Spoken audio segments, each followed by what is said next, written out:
The city hummed with life that afternoon, each street a river of noise, people, and movement. Despite this, Vivian Sinclair found herself in a quiet corner, a bench tucked beside a leafy park where she could breathe without the usual scrutiny that followed her everywhere else. It was rare for her to be alone like this. She wore simple jeans, a faded sweater, and sunglasses, blending effortlessly with the locals and passerby. Vivian cherished these rare moments of solitude. Here, she wasn't the billionaire businesswoman gracing magazine covers or leading boardroom meetings. She was just Vivian, a woman who had fought tooth and nail to escape the poverty of her youth, to build something meaningful out of almost nothing. But the further she rose, the more she found herself targeted, doubted, even dismissed by those who couldn't imagine someone like her achieving such success. The quiet corner felt like sanctuary, but the sense of peace began to unravel when heavy footsteps echoed from the empty end of the street. The footsteps were slow, deliberate, and out of sync with the hurried pace of everyone else. Her senses sharpened as she looked up, catching sight of a tall man in a police uniform striding toward her. He looked familiar. The name tag read Walker. Vivian had heard of him, Officer Bryce Walker. His reputation preceded him, whispers of his harsh tactics floating around the community like an unspoken rule. People avoided him, those who crossed his path often regretted it. "Think you can just sit here, do you?" His voice cut through the air, sharp and tinged with mockery. Vivian looked up, meeting his gaze calmly, though her heart picked up its pace. She was no stranger to hostility, and she could recognize contempt when she saw it. Walker's eyes flicked over her, sizing her up with thinly veiled disgust. "Is there a problem, officer?" she asked, keeping her voice steady. "This is a decent neighborhood," he replied, his tone full of disdain. "Not a place for people like you to just loiter." The implication in his words wasn't lost on her. She clenched her hands beneath the folds of her sweater, resisting the instinctual urge to bite back. Vivian knew that responding emotionally would only embolden him. Experience had taught her to pick her battles carefully.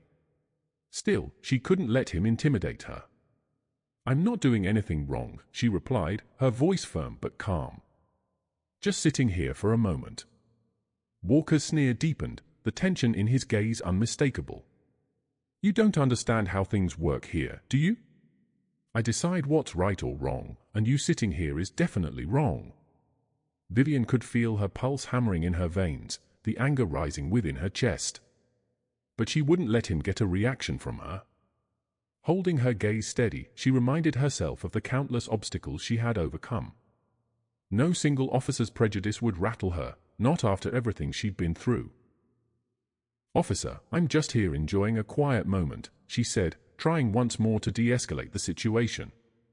"I have the same right as anyone to sit here." Her calmness seemed to ignite a deeper anger in Walker. His expression darkened, and he took a step closer, looming over her. "Oh, you think you're smart, don't you?" he hissed, a dangerous look flashing across his face. "Maybe I should teach you a little lesson about respect." Vivian's heart thudded as he came closer, close enough that she could feel the heat of his resentment. She could see the strain in his jaw, the thinly veiled threat lingering in the lines of his face. She felt a knot of fear in her stomach, but forced herself to stay still, her gaze unwavering. "Stand up," he ordered, his voice a low, commanding growl. His hand shifted toward his belt, where his gun rested. The movement wasn't lost on her, and she felt the weight of the unspoken threat settling over her. Vivian remained seated, her spine straight, her shoulders square. She didn't stand, not out of defiance, but because she had the right to be there as much as anyone else.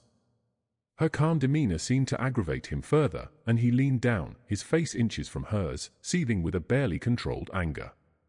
"You think you're something special," he snarled, his breath warm and bitter against her face. "You think you can sit here like you own the place?" Vivian's silence, her refusal to be intimidated, seemed to push him over the edge. In a swift movement, he reached out and shoved her shoulder. She stumbled, catching herself just in time. Her calm facade wavered as the disrespect and sheer audacity of his action hit her like a jolt of electricity. "You have no right to touch me," she said, her voice low, each word deliberate. Her eyes burned with a quiet fury, but she knew she had to be careful. Any sign of aggression could give him the excuse he seemed to be looking for. Walker grabbed her arm, yanking her up with a force that sent a jolt of pain through her shoulder. "Do you think there's anyone here to protect you?" he whispered, his voice low and menacing. "I am the law." Vivian felt a surge of anger mixed with fear, the indignity of it all boiling beneath her skin. But just as she struggled to regain her composure, a voice sliced through the tense air, calm yet authoritative. "Take your hands off her.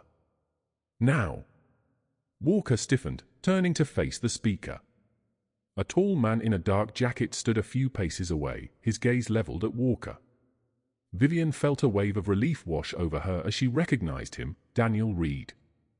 He wasn't just any bystander, he was a respected figure in the community, known for standing up against injustice. Walker's expression twisted in irritation. "Who are you?" he sneered. "This isn't your business. Move along." Daniel didn't flinch. "I watched this whole situation," he said firmly, his eyes meeting Walker's without a hint of backing down. "And I won't stand by while you harass someone without reason." Walker's grip on her arm tightened briefly before he let go, taking a step back with a sneer. "Fine," he muttered, but his eyes held a dangerous gleam. "But don't think this is over. Watch yourself." With a final glare, he turned and walked away, his heavy footsteps echoing down the empty street. Vivian took a deep breath, feeling the tension dissipate, but the weight of the encounter remained. "Thank you," she said to Daniel, her voice soft yet filled with gratitude. Daniel nodded, his expression firm. "This isn't right, Vivian. We can't let people like him get away with this." Vivian nodded, feeling a spark of determination flicker to life within her. She knew that standing up to Walker would be just the beginning of a much longer fight, one that would test her resilience and courage in ways she had never anticipated. The city hummed with life that afternoon, each street a river of noise, people, and movement. Despite this, Vivian Sinclair found herself in a quiet corner, a bench tucked beside a leafy park where she could breathe without the usual scrutiny that followed her everywhere else. It was rare for her to be alone like this. She wore simple jeans, a faded sweater, and sunglasses, blending effortlessly with the locals and passerby. Vivian cherished these rare moments of solitude. Here, she wasn't the billionaire businesswoman gracing magazine covers or leading boardroom meetings. She was just Vivian, a woman who had fought tooth and nail to escape the poverty of her youth, to build something meaningful out of almost nothing. But the further she rose, the more she found herself targeted, doubted, even dismissed by those who couldn't imagine someone like her achieving such success. The quiet corner felt like sanctuary, but the sense of peace began to unravel when heavy footsteps echoed from the empty end of the street. The footsteps were slow, deliberate, and out of sync with the hurried pace of everyone else. Her senses sharpened as she looked up, catching sight of a tall man in a police uniform striding toward her. He looked familiar. The name tag read Walker. Vivian had heard of him, Officer Bryce Walker. His reputation preceded him, whispers of his harsh tactics floating around the community like an unspoken rule. People avoided him, those who crossed his path often regretted it. "Think you can just sit here, do you?" His voice cut through the air, sharp and tinged with mockery. Vivian looked up, meeting his gaze calmly, though her heart picked up its pace. She was no stranger to hostility, and she could recognize contempt when she saw it. Walker's eyes flicked over her, sizing her up with thinly veiled disgust. "Is there a problem, officer?" she asked, keeping her voice steady.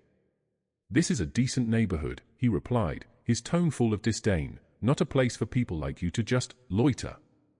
The implication in his words wasn't lost on her. She clenched her hands beneath the folds of her sweater, resisting the instinctual urge to bite back. Vivian knew that responding emotionally would only embolden him. Experience had taught her to pick her battles carefully. Still, she couldn't let him intimidate her. "I'm not doing anything wrong," she replied, her voice firm but calm. "Just sitting here for a moment." Walker's sneer deepened, the tension in his gaze unmistakable. "You don't understand how things work here, do you? I decide what's right or wrong, and you sitting here is definitely wrong." Vivian could feel her pulse hammering in her veins, the anger rising within her chest. But she wouldn't let him get a reaction from her. Holding her gaze steady, she reminded herself of the countless obstacles she had overcome. No single officer's prejudice would rattle her, not after everything she'd been through. "Officer, I'm just here enjoying a quiet moment," she said, trying once more to de-escalate the situation. "I have the same right as anyone to sit here." Her calmness seemed to ignite a deeper anger in Walker. His expression darkened, and he took a step closer, looming over her. "Oh, you think you're smart, don't you?" he hissed, a dangerous look flashing across his face. "Maybe I should teach you a little lesson about respect." Vivian's heart thudded as he came closer, close enough that she could feel the heat of his resentment. She could see the strain in his jaw, the thinly veiled threat lingering in the lines of his face. She felt a knot of fear in her stomach, but forced herself to stay still, her gaze unwavering. "Stand up," he ordered, his voice a low, commanding growl. His hand shifted toward his belt, where his gun rested. The movement wasn't lost on her, and she felt the weight of the unspoken threat settling over her. Vivian remained seated, her spine straight, her shoulders square. She didn't stand, not out of defiance, but because she had the right to be there as much as anyone else. Her calm demeanor seemed to aggravate him further, and he leaned down, his face inches from hers, seething with a barely controlled anger. "You think you're something special," he snarled, his breath warm and bitter against her face. "You think you can sit here like you own the place?" Vivian's silence, her refusal to be intimidated, seemed to push him over the edge. In a swift movement, he reached out and shoved her shoulder. She stumbled, catching herself just in time. Her calm facade wavered as the disrespect and sheer audacity of his action hit her like a jolt of electricity. "You have no right to touch me," she said, her voice low, each word deliberate. Her eyes burned with a quiet fury, but she knew she had to be careful. Any sign of aggression could give him the excuse he seemed to be looking for. Walker grabbed her arm, yanking her up with a force that sent a jolt of pain through her shoulder. "Do you think there's anyone here to protect you?" he whispered, his voice low and menacing. "I am the law." Vivian felt a surge of anger mixed with fear, the indignity of it all boiling beneath her skin. But just as she struggled to regain her composure, a voice sliced through the tense air, calm yet authoritative.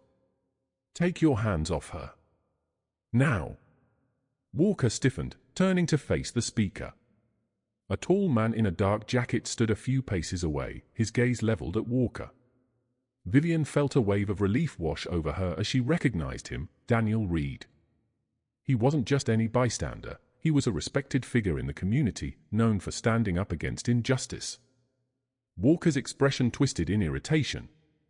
"Who are you?" he sneered. "This isn't your business.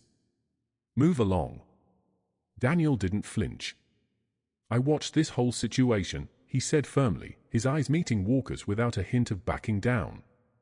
"And I won't stand by while you harass someone without reason." Walker's grip on her arm tightened briefly before he let go, taking a step back with a sneer. "Fine," he muttered, but his eyes held a dangerous gleam. "But don't think this is over. Watch yourself." With a final glare, he turned and walked away, his heavy footsteps echoing down the empty street. Vivian took a deep breath, feeling the tension dissipate, but the weight of the encounter remained. "Thank you," she said to Daniel, her voice soft yet filled with gratitude. Daniel nodded, his expression firm. "This isn't right, Vivian. We can't let people like him get away with this."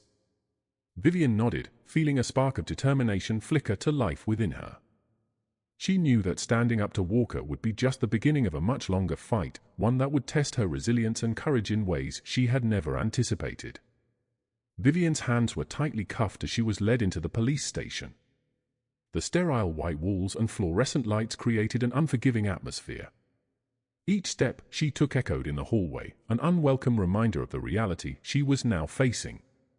She kept her chin up, her shoulders back, refusing to let her outward composure break, but her heart beat faster with each passing moment.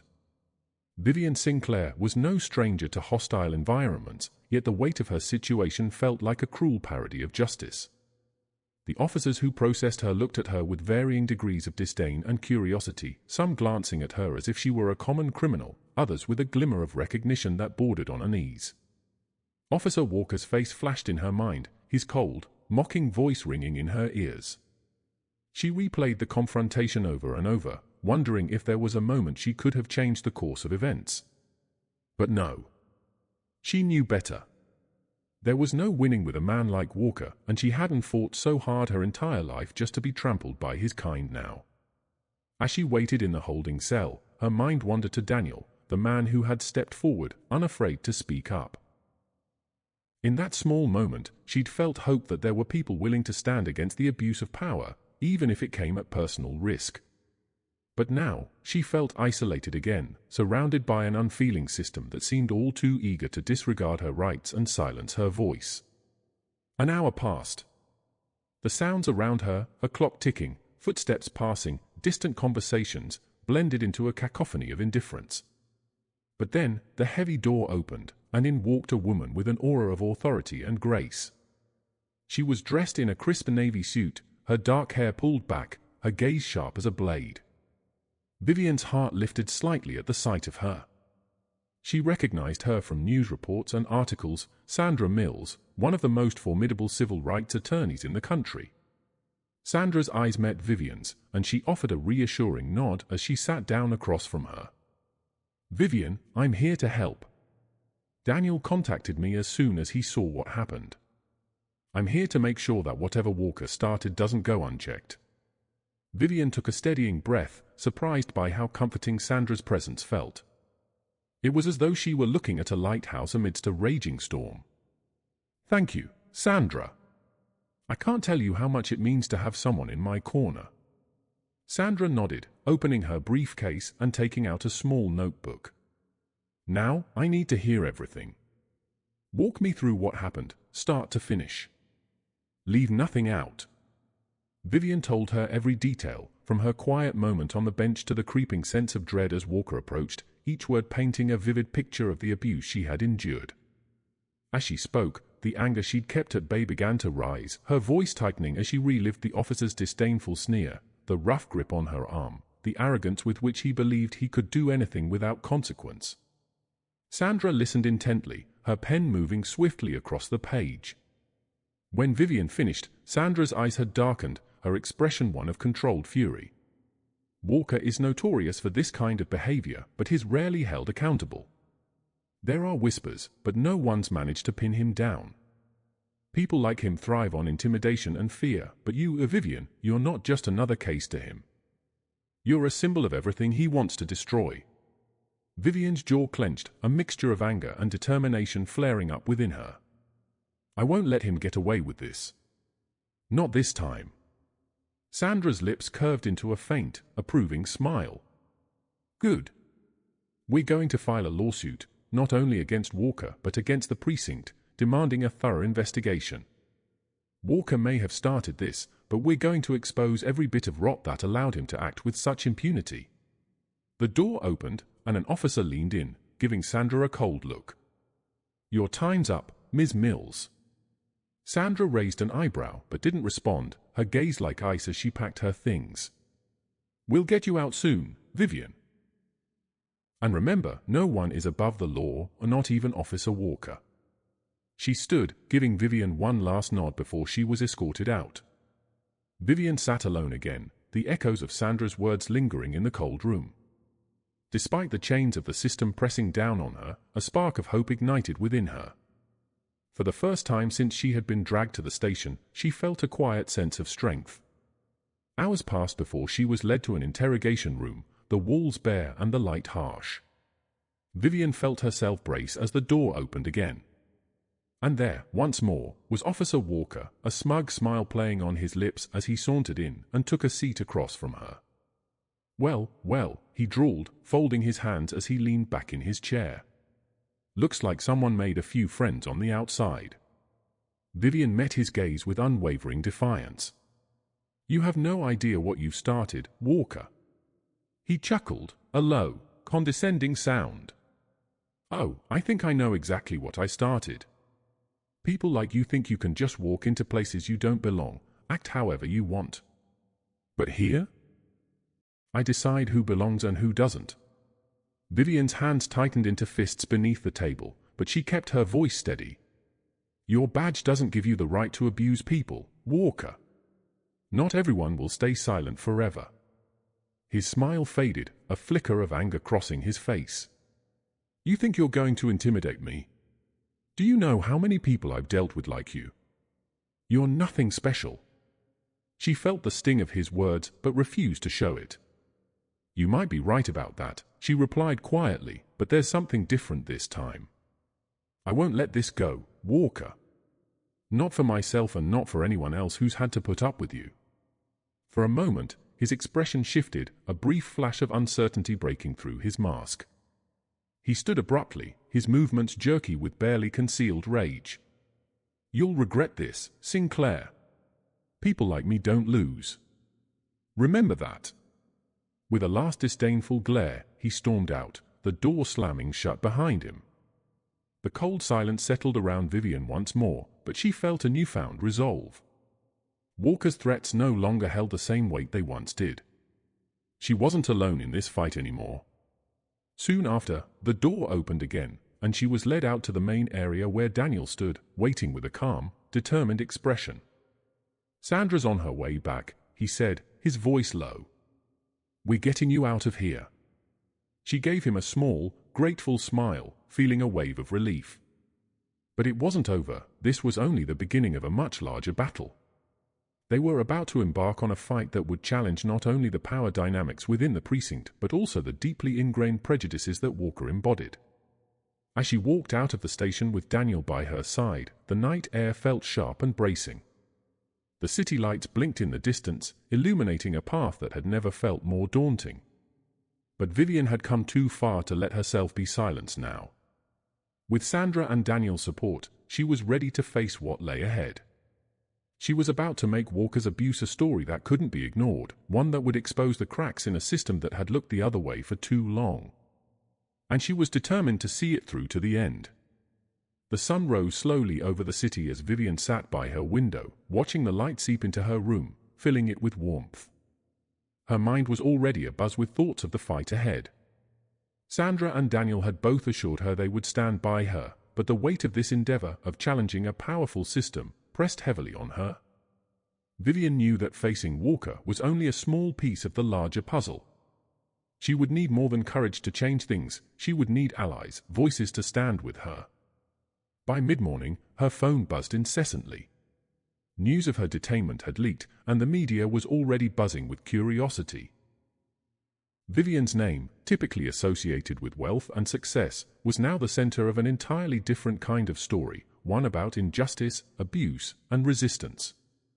Reporters reached out, some genuinely interested, others merely seeking scandal. She sifted through the calls, answering only a few, her focus on keeping her message clear. This was about justice, not personal gain. Sandra arrived shortly after noon, her expression as unyielding as ever. She carried a stack of papers, her arms full of notes and legal documents. We're moving quickly, Vivian. I've started filing a lawsuit, and I'm preparing an initial statement for the press. I want this to be as airtight as possible. Vivian nodded, her gaze steady. I'm ready for whatever comes, Sandra. This isn't just for me. I don't want anyone else to suffer in silence like I did yesterday. Sandra gave her a brief, approving nod, and they got to work, spending hours going over every detail, every legal angle. They planned their arguments meticulously, ensuring that they could anticipate any counter-move Walker and his team might make. Vivian's determination, combined with Sandra's expertise, made them a formidable team, but they both knew they needed more than just a strong case. They needed people who could speak to the system's failures, to Walker's history, and to the ripple effects of unchecked power. Later that day, Daniel joined them, bringing news of someone who could change the game entirely. I reached out to a few people in the precinct, he began, his tone cautious. One of them, an officer named Grant, expressed interest in helping us. He didn't say much, but he sounded tired of Walker. Vivian raised an eyebrow. Is he trustworthy? Daniel hesitated, then nodded. I think he is. Grant's been in the force for over 2 decades. He's seen the good and the bad, and I think he's finally ready to confront the latter. He told me he's seen Walker cross the line more times than he can count. It's just that, until now, he's never felt there was a way to stop it. Sandra's eyes gleamed with interest. If we can get Grant to testify, we'll have a much stronger case. A fellow officer exposing Walker's misconduct could be the leverage we need to bring the precinct under scrutiny. Vivian felt a surge of hope, tempered by a flicker of doubt. She had met people like Grant before, well-intentioned but too cautious, fearful of the repercussions.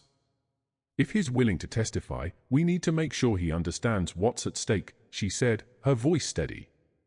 He can't back out halfway. Sandra nodded. Agreed. We'll meet him tomorrow. I'll lay everything out for him, and if he's in, we move forward with him on the record.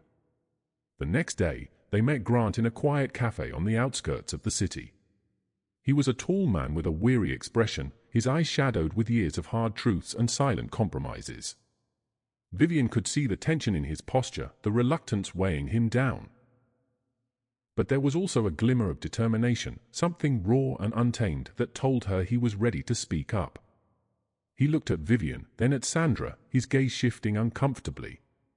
I've known Walker for a long time, he began, his voice low. Seen what he's capable of. When I started, I thought I could change things, make a difference. But as the years went by, I learned that speaking up only made life harder. Vivian listened intently, her empathy tempered by a desire for justice. I understand, Officer Grant. But if you don't come forward now, Walker will keep getting away with this. And others will suffer because of it. We need people like you, people who know the truth, to stand up. Grant nodded, his gaze darkening. You're right. I can't stay silent anymore. If I keep looking the other way, I'm just as guilty as he is. I'll testify. Sandra placed a hand on his arm, her voice firm yet kind. You're doing the right thing, Grant. We'll protect you as best we can, but I won't lie, this will be a fight. Walker and his allies won't take this quietly. He nodded, his face set with a grim determination. I've made my choice. With Grant on their side, Sandra and Vivian prepared their case with renewed vigor. They filed a lawsuit, stating not only the events surrounding Vivian's detainment but also detailing Walker's repeated abuses of power. The document painted a stark picture, one that was impossible to ignore, and Sandra made sure it included Grant's testimony, knowing that it would lend credibility and strength to their case. As expected, the lawsuit quickly attracted national attention. Headlines flashed across social media and news outlets, capturing the public's fascination with the story of a black billionaire standing up against a corrupt cop. Support poured in from unexpected places, civil rights groups, community leaders, and even former officers who had once worked alongside Walker but had left the precinct out of disgust for his behavior. But with the support came criticism. Online forums buzzed with accusations, skeptics questioning Vivian's motives, suggesting she was using the incident to bolster her own reputation. Others hinted that her wealth made her out of touch with the struggles of everyday people, that she was somehow exploiting the situation. Vivian read these comments, some stinging, others infuriating, but she knew she couldn't let them shake her. In the days leading up to the press conference, Vivian and Sandra worked late into the night, crafting a statement that would address the doubts head-on while keeping the focus on the issue at hand. Vivian knew this wasn't about her, it was about something bigger, a chance to bring justice not just for herself but for all those whose voices had been silenced by people like Walker. The night before the press conference, Daniel pulled her aside, his face somber. Vivian, this isn't going to be easy. You'll face backlash, attacks on your character. But remember, you're doing this for all the right reasons. Vivian nodded, her eyes reflecting both strength and weariness. I'm ready for it, Daniel. I fought my whole life to be where I am. I won't let fear stop me now. The next morning, they arrived at the press conference to find the room packed with reporters, their cameras flashing, microphones raised like weapons poised for attack. Vivian stepped up to the podium, the weight of the crowd's scrutiny pressing down on her, but she held her head high. Sandra stood beside her, a silent fortress of support, while Daniel watched from the audience, his presence a steady reminder of the courage it took to fight against a system that had ignored people like him for too long. Vivian took a deep breath, her gaze steady as she faced the cameras. I'm here today not for personal gain, but because people like Officer Walker have gone unchecked for far too long. Abuse of power is a cancer in our society, one that affects not just the wealthy, but every individual who has been targeted, dismissed, or silenced. This isn't just my fight, it's for everyone who has ever been denied their dignity. Her words were met with a ripple of murmurs, a mixture of respect, curiosity, and skepticism. She knew the fight was far from over, but as she looked out at the sea of faces, she felt a strength rise within her. With Sandra and Daniel by her side, with Grant's courage backing her, she knew that the momentum had shifted. The battle had begun, and Vivian was ready to see it through. The courtroom buzzed with hushed whispers, the air thick with anticipation. Vivian sat beside Sandra at the plaintiff's table, her gaze steady as she took in the room. The walls, cold and imposing, seemed almost alive with tension, each bench filled with reporters, community members, and even a few familiar faces, people who had followed her career, now watching to see if she could win this battle. It was surreal to think that she, a woman who had fought so hard to climb to the top, was now sitting in a courtroom to defend her right to exist peacefully in her own city. Daniel sat just behind her, offering a calm but resolute presence, his silent support a lifeline in the charged atmosphere. Sandra, meanwhile, wore a mask of concentration as she flipped through her notes, her confidence radiating from her like a shield. Vivian took comfort in that. Sandra was relentless, and she knew how to wield the truth as a weapon. Finally, the judge entered, bringing the room to order. Vivian's pulse quickened as the case officially began. She could feel Walker's gaze from across the room, his expression unreadable, but his posture rigid. His legal team, sharp-suited and calculated, were prepared to twist the narrative any way they could to defend him. But Vivian had prepared herself. She was ready for the storm. Sandra began with a powerful opening statement, her words clear and deliberate, aimed directly at the jury. Ladies and gentlemen, this case isn't just about a single incident of misconduct. It's about an abuse of power and the unchecked authority that has allowed Officer Walker to harass and threaten citizens with impunity. Vivian Sinclair may be a successful businesswoman, but on that day, she was just another person being told she didn't belong. Today, we seek justice not only for her, but for every individual who has felt powerless under similar circumstances. The jury's faces remained stoic, but Vivian saw a glimmer of recognition in a few of their eyes. They understood that this was about more than one encounter.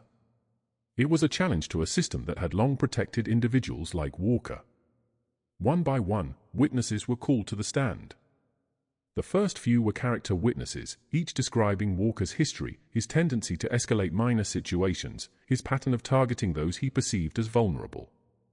It was damning evidence, each story painting a picture of a man who had grown increasingly reckless, secure in the belief that he was untouchable.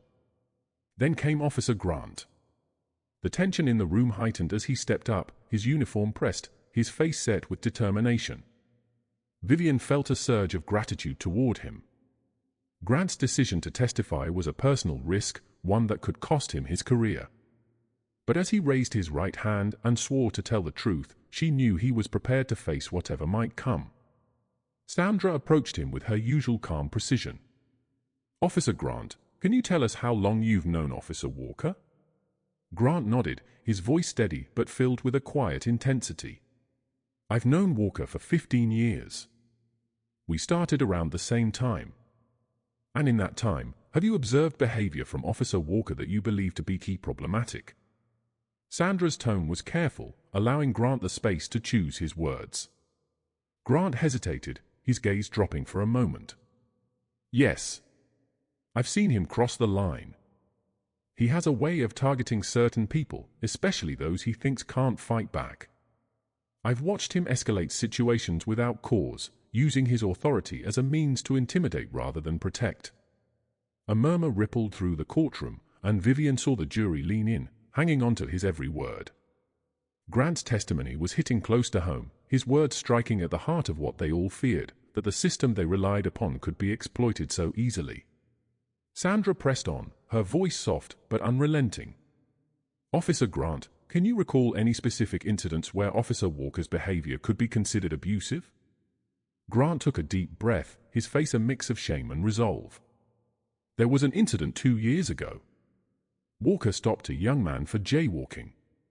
Instead of giving him a simple warning, Walker escalated it to the point where the young man was handcuffed and humiliated in front of a crowd. It wasn't necessary, but Walker seemed to enjoy it." Vivian felt a pang of anger rise within her, both for the young man in Grant's story and for the countless others who had been on the receiving end of Walker's abuse. She stole a glance at Walker, who sat stiffly, his face darkening as Grant's words echoed through the room. Sandra turned to the jury, her gaze sweeping over them. "This is not just a case of a bad officer. This is a case of a man who has misused his badge to feed his own ego and control those he deems unworthy. Officer Walker's actions are not isolated, they are part of a pattern, a system that has failed to protect the people it's meant to serve." As Grant stepped down, Walker's lawyer immediately rose, aiming to undermine Grant's credibility. He launched into a series of questions, each one intended to paint Grant as a disgruntled colleague seeking revenge or attention. But Grant held his ground, his answers calm, his resolve unshaken. He looked directly at the jury as he spoke, his words carrying the weight of truth. When Sandra resumed her questioning, she brought the focus back to the facts, steering the conversation toward the core of the case, Walker's abuse of authority and the lack of accountability within the precinct. Finally, it was Vivian's turn. She rose, taking the stand with a calm resolve, though her heart pounded in her chest. Sandra led her through her account of that day, each question designed to emphasize the blatant nature of Walker's harassment. Vivian's voice was steady as she recounted the humiliation, the unjust aggression, and the fear she had felt, not just for herself but for what it symbolized for others like her. The defense tried to discredit her, implying that her wealth and status shielded her from real oppression, suggesting that she was exaggerating for personal gain. But Vivian met each question with unflinching honesty, refusing to let them twist her experience into something trivial. "I may have wealth now," she said, her voice clear and unwavering, "but that day, none of it mattered. That day, I was treated as if my presence alone was an offense. I was targeted because of who I am, not what I have. No one should have to feel that way." Her words hung in the air, resonating through the silent courtroom. The jury watched her intently, each face reflecting a mixture of empathy and anger. They weren't looking at a billionaire on the stand. They were looking at a woman who had been wronged and was seeking justice. The defense rested, and Sandra delivered her closing argument, her voice filled with quiet passion. "Vivian Sinclair came here today not to seek vengeance, but to demand accountability. Officer Walker's actions represent a deeper problem, one that has harmed countless individuals. Today, you have the power to send a message that justice will prevail, that no one is above the law, and that everyone, regardless of who they are, deserves respect." The jury retired to deliberate, leaving Vivian, Sandra, and Daniel to wait in the charged silence of the courtroom. Every tick of the clock felt like an eternity, each second a reminder of how much was at stake. Finally, after hours that felt like days, the jury returned, their faces solemn but resolved. The foreman stood, his voice steady as he read the verdict. "We, the jury, find the defendant, Officer Bryce Walker, guilty on all counts." The room erupted into a mix of gasps and applause, the collective exhale of attention that had been building since the trial began. Vivian felt a surge of relief, her shoulders relaxing as she met Sandra's gaze. There was a hint of triumph there, a silent acknowledgement of what they had accomplished together. As they exited the courthouse, a crowd awaited them, cheers and applause ringing out as Vivian stepped forward. She had fought, and she had won, but she knew this was only the beginning of a larger journey. For the first time in a long time, she felt that justice wasn't just a distant concept, but a reality she had helped bring to life. The courthouse steps were crowded with journalists, supporters, and onlookers, their faces reflecting a mixture of awe, respect, and curiosity. Vivian paused at the top step, taking in the scene, the sun casting a warm glow over the city she had fought so hard to call her own. It felt surreal, this moment standing victorious in a battle that had once seemed impossible. But Vivian knew her fight was only beginning. This victory was just the first chapter in a story that was far from over. As she moved toward the waiting press, Sandra and Daniel flanked her like steadfast pillars of support. Each of them had faced their own trials, their own doubts, and together they had transformed a moment of oppression into a movement for justice. The cameras flashed in rapid succession, capturing Vivian's every step, every glance. The reporters leaned forward, microphones poised, each eager to hear what she had to say. Vivian took a deep breath, steadying herself before she addressed the crowd. She was no stranger to public speaking, but this felt different. This wasn't a boardroom or a corporate event. This was a call to arms, a message she hoped would resonate beyond the bounds of her own experience. "Thank you all for being here," she began, her voice carrying over the murmurs and whispers. "Today, we proved that justice is not a privilege, but a right. We demonstrated that no one, no matter how powerful, no matter their title, can be above the law." A hush fell over the crowd as her words sank in. She could see the emotion in their eyes, the hope mingling with admiration. For some, this was more than a story, it was a reminder that change was possible. "I didn't stand here today just for myself," she continued, her gaze moving over the faces in the crowd. "I stood here for everyone who has been silenced, overlooked, or made to feel less than. This victory is not mine alone, it belongs to everyone who has ever fought for their dignity, for their right to exist without fear." Vivian's voice softened as she allowed herself a moment of vulnerability. "And I know this is just the beginning. There is much more work to be done, both in this city and beyond. We need to ensure that justice isn't selective, that no one has to wonder if they will be treated fairly based on their appearance or their background. I will continue to work toward this change, and I invite all of you to join me." The crowd erupted into applause, a wave of support that filled the air with a newfound energy. The reporters moved forward, each one eager to ask questions, but Sandra stepped in, guiding Vivian away from the throng of cameras, her expression both proud and protective. As they moved through the crowd, Daniel caught Vivian's eye, his expression one of quiet pride. "You did it," he said, his voice soft but filled with emotion. "You really did it, Vivian. This is going to make a difference." Vivian smiled, though her heart was heavy with the knowledge of the road ahead. "We did it, Daniel. Without you and Sandra, this never would have happened." She turned to Sandra, her voice filled with gratitude. "I owe you both more than I can say. You believed in me, in this cause, when it would have been easier to walk away." Sandra smiled, her normally sharp gaze softened with warmth. "We believed in what you stood for, Vivian. And besides, this is only the beginning. There are countless others out there who need someone to fight for them, too." They stepped away from the courthouse and into a quieter area, where they could finally breathe without the weight of the cameras and crowds pressing in on them.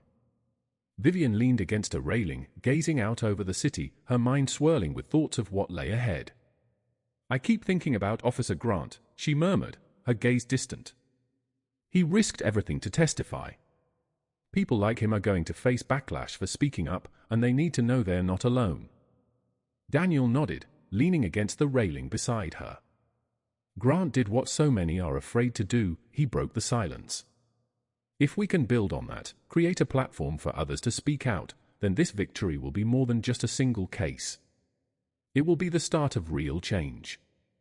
Sandra crossed her arms, her expression thoughtful.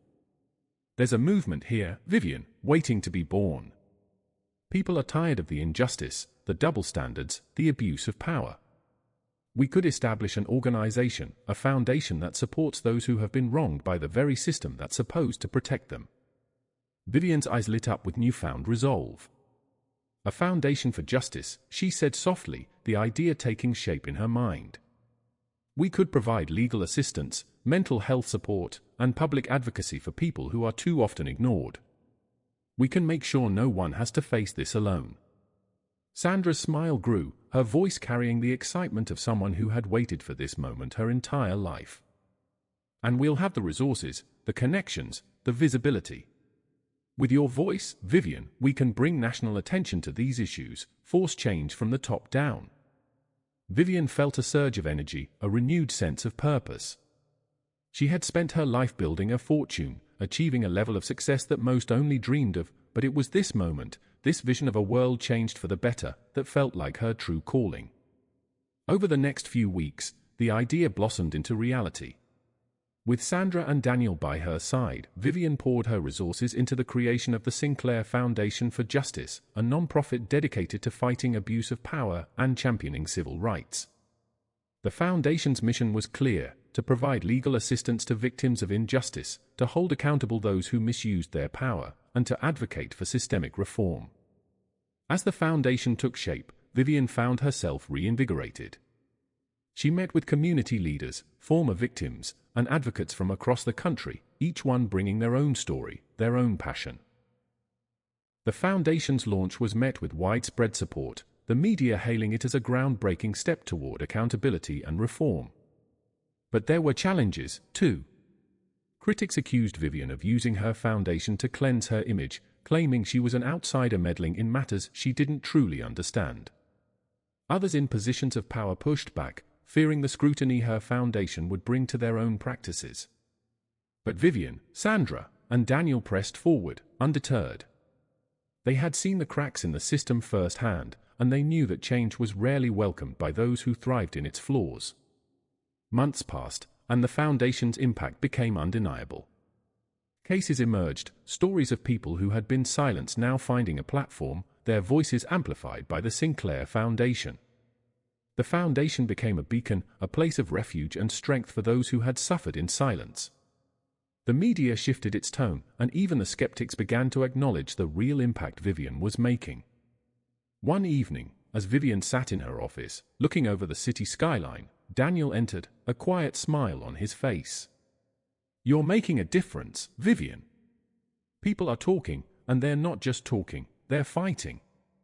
You've started something real." Vivian looked out the window, her heart swelling with a deep, abiding sense of purpose. "It's not just me, Daniel. It's everyone who believed, everyone who spoke up, who refused to let fear silence them. I may have started this, but the foundation belongs to everyone." They stood in silence, looking out over the city that had once felt so indifferent, so daunting. Now, it was a place of change, of possibility. Vivian felt a calm settle over her, a knowledge that, for all the challenges still to come, they were on the right path. Her fight with Walker had been just one chapter, but it had opened doors to a future she hadn't dared to imagine. And as she continued to work, she knew that her story, her legacy, would be one not just of success, but of justice, courage, and the unwavering belief that everyone deserved a voice. The Sinclair Foundation would be that voice, for now and for generations to come.